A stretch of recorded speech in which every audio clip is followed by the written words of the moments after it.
पूरी तरह जो है हरा दे। वो नहीं रही इतनी ताकत, अगर होती तो वो मिलिट्री लाइन हट जाती। तो शिकस्त पूरी पाकिस्तान की फौज को नहीं दी गई और ये उनको भी मालूम है, हमको भी मालूम है।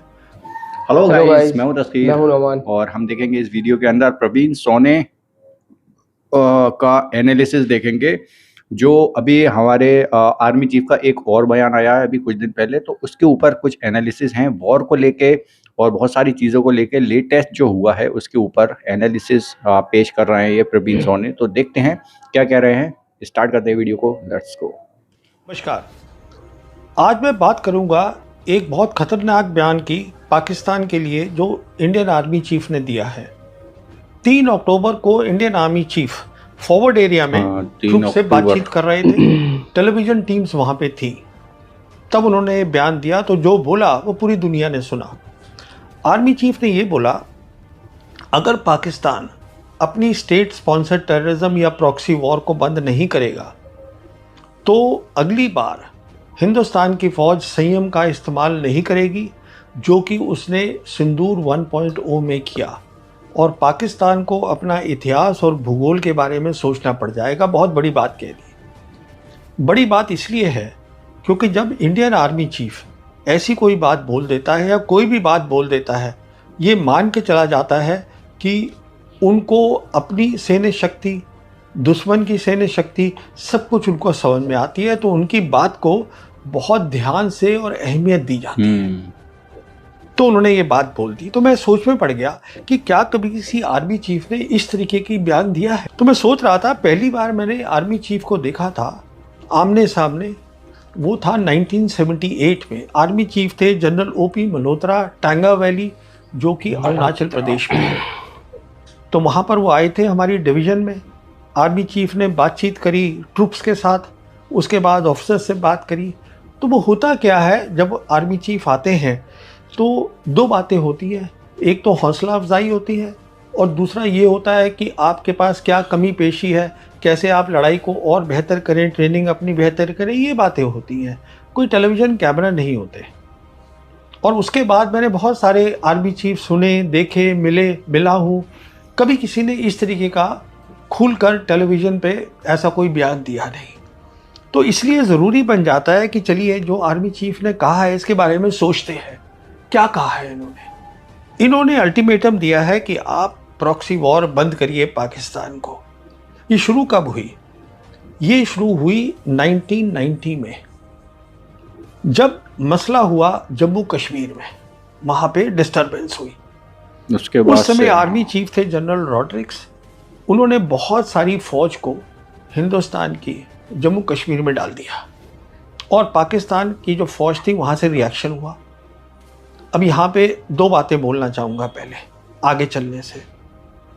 पहली बात तो ये बोलना चाहूँगा कि जब हम बात करते हैं मिलिट्री डिटरेंस की, जिसको हिंदी में बोलते हैं सैन्य निवारण, मतलब ये वो चीज़ है डिटरेंस जिससे कि जो आपका दुश्मन, जो आपका एडवर्सरी है, इस केस में पाकिस्तान, उसको लगे कि मैं ये पंगा ना लूँ तो अच्छा है, मैं ये प्रॉक्सी वॉर ना करूँ तो मेरे लिए बेहतर है, क्योंकि लड़ाई बढ़ सकती है और क्या नतीजा होगा ये कोई जानता नहीं है और मेरा भी काफ़ी नुकसान हो सकता है। तो उसको डिटरेंस बोलते हैं।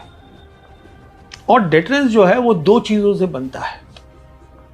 एक होता है कि आपकी मिलिट्री ताकत क्या है, सैन्य शक्ति क्या है। वो सैन्य शक्ति नहीं जो आप समझते हैं आपके पास है, बल्कि वो जो आपका एडवर्सरी पाकिस्तान समझता है कि आपके पास ताकत है, इसलिए मुझे पंगा नहीं लेना है।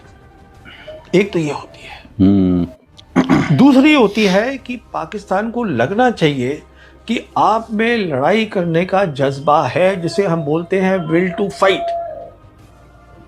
और मेरे हिसाब से इन दोनों में जब हम डिटरेंस की बात करते हैं, विल टू फाइट सबसे पहले आता है, उसके बाद आता है मिलिट्री कैपेबिलिटीज़। तो एक तो ये बात ध्यान में रखिएगा। दूसरी बात ये रखिएगा कि पाकिस्तान ने जब रिएक्शन किया, रॉड्रिक्स साहब ने फ़ौज को अंदर भेजा, तो उनको भी मालूम है कि हम दोनों फ़ौजों का एक पुराना रिश्ता है। हमने जंगें लड़ी हैं। पहली जंग कश्मीर की हुई थी, जब 1 जनवरी 1949 को मिलिट्री लाइन बनी जिसका नाम था सीज फायर लाइन।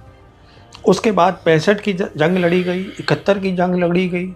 71 की जंग में जो ईस्ट पाकिस्तान था वो बांग्लादेश बन गया, पर जो वेस्ट पाकिस्तान था वहां पे वो मिलिट्री लाइन बरकरार रही, उसका नाम बदल गया। सीज फायर लाइन से उसका नाम हो गया लाइन ऑफ LOC।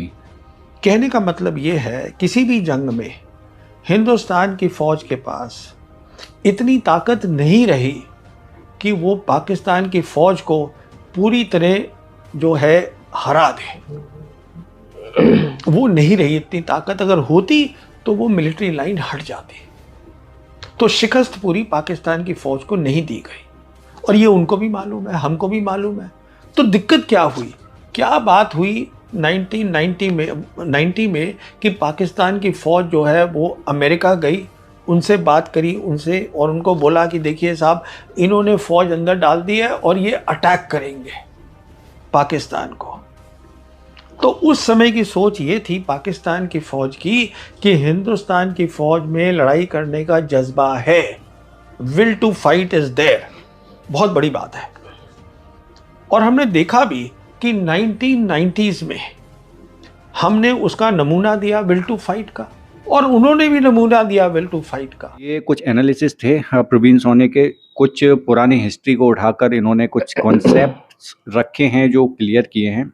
जैसे कि कुछ वॉर्स, 49 का वॉर की बात इन्होंने की, जो सीज फायर लाइन को LOC में कन्वर्ट होते हुए टाइम लगा, 71-65 की वॉर की बात की इन्होंने।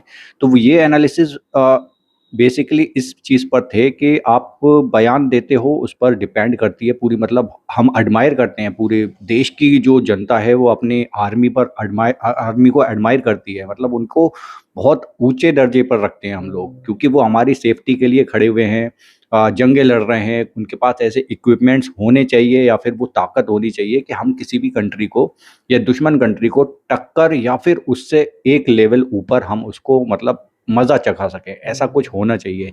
ये हर कंट्री का बंदा चाहेगा, क्योंकि उसको पता है उसको उसी कंट्री में रहना है, तो उसकी सेफ्टी उसकी आर्मी से होती है सबसे ज़्यादा। तो ये चीज़ें मायने रखती हैं। तो एनालिसिस क्या कह रहे हैं कि भाई जंग में पूरी तरह से हरा नहीं पाए हैं, मतलब पाकिस्तान से जंगें हुई हैं पहले भी, तो कश्मीर का मुद्दा एज़ इट इज़ वैसे का वैसे ही है अभी भी, कितने सालों से, और ये बहुत सालों तक अभी चलने वाला है। और जंगें बहुत सारी हुई हैं, लेकिन ना पाकिस्तान हिंदुस्तान बन गया और ना हिंदुस्तान में कुछ ऐसा चेंज आ गया, क्योंकि बाकी डेवलपमेंट्स चल रहे हैं, लाइफ चल रही है सबकी, लोग आए चले गए, उम्र चली गई उनकी, मौत हो गई, चले गए इस दुनिया से, बहुत से हमारे जवान शहीद हो गए। तो ये सारा कुछ चलता रहा, लेकिन एंड नहीं हुआ है। बेसिकली ये कहना है कि एंड नहीं हुआ कभी भी, जंग में किसी भी चीज़ का एंड नहीं हुआ। या तो हिंदुस्तान जीतकर सब कुछ ख़त्म कर दे कि भाई चलो अब पाकिस्तान की तरफ से कोई भी एक्ट नहीं होगा, तो ये अगर हो जाए तो जंग बेहतर है, क्योंकि उससे कुछ सॉल्यूशन निकलेगा। और आप लोगों का क्या पॉइंट ऑफ व्यू है कमेंट सेक्शन में ज़रूर बताना। फिलहाल एंड करते हैं वीडियो को, बाय बाय।